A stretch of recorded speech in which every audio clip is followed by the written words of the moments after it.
Sagada.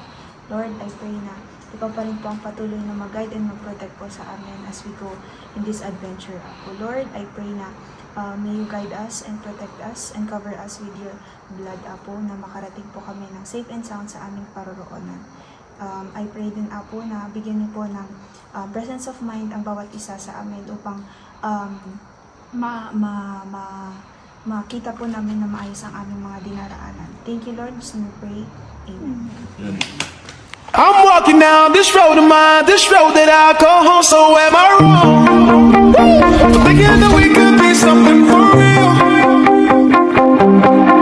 No, am I wrong? For trying to reach the things that I can't see. But that's just how I feel.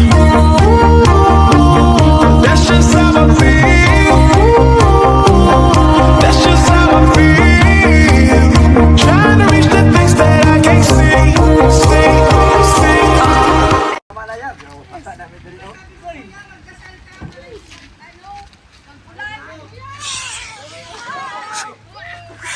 Wow!